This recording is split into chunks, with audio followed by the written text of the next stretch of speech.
Hey everyone, Josh here with Online ADA, and in this video we're covering Article 3.3.1, Error Identification. This is a Level A requirement, and I'll jump into the description. If an input error is automatically detected, the item that is an error is identified, and the error is described to the user in text. This is because relying on audio or visual cues alone is not enough to let the user know where the error has happened. When we use text instead, or in addition to visual or audio cues, the users can more easily identify where the problem is, especially if it's on some sort of form. And forms have a lot of different behaviors. For instance, sometimes validation errors can happen as soon as you click the button. Other times they happen after the page refreshes. And if we don't provide multiple ways for them to identify the error, it can be really confusing, and the assistive technology may not indicate to them right away where the problem is, relying instead on the user going all the way back through the form to find the individual fields.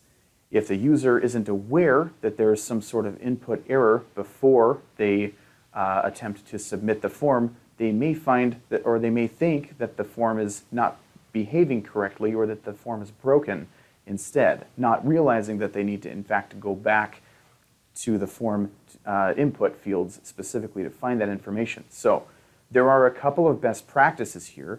Number one, good strategy is to make sure that your validation errors on your forms are firing either on the click event of the form or like right after the form click event, so that you're not actually submitting the form, you're showing the errors ahead of time.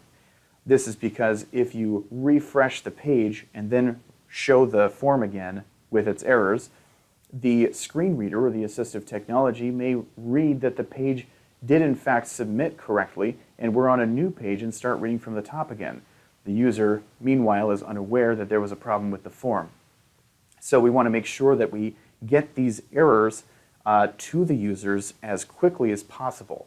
Another good practice is to put the error in the title of the page so that when the screen reader reloads, this is, for instance, if you're refreshing the page, you would have it in the title so that when the title was read, it would indicate that that page did not in fact submit correctly and that there are errors that require attention.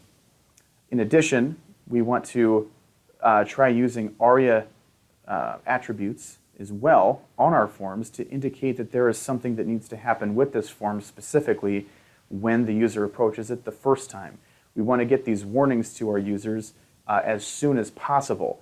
So adding an attribute like ARIA required equals true is going to let the assistive technology know, and thus the user know, that this field is required. You can also put things like parentheses required after the label of the form input, and this will just further give them information.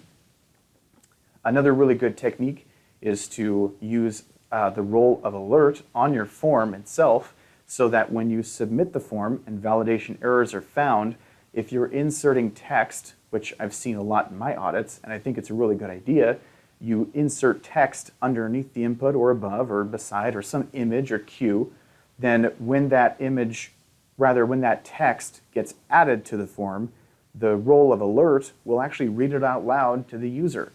That is not mandatory for this article, but it is a good idea because it tells the user something's wrong without them even having to move around the form again. Just reads it right out loud to them. So the big takeaway from this article is to make sure that we're not just using audio or visual cues, we need text in addition. It's a great idea, in fact, to use both together.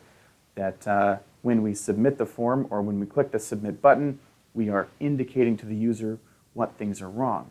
It's also important to note that if we have a number or a range field, that if the user enters a number that's too high and we have some sort of logic that automatically sets the number back down, let's say we have a range of 1 to 10 in a number box and they enter 50, and the automatic filter that we have in place brings it down to 10, which would be the maximum range for that box, we would need an indication there as well of what the user did wrong. There's an error identification, that the user is aware of what's happening and they don't just blissfully move on thinking that their 50 took place. So With that said, that's really all there is to this article. Thank you so much for joining me, and I'll see you in the next one.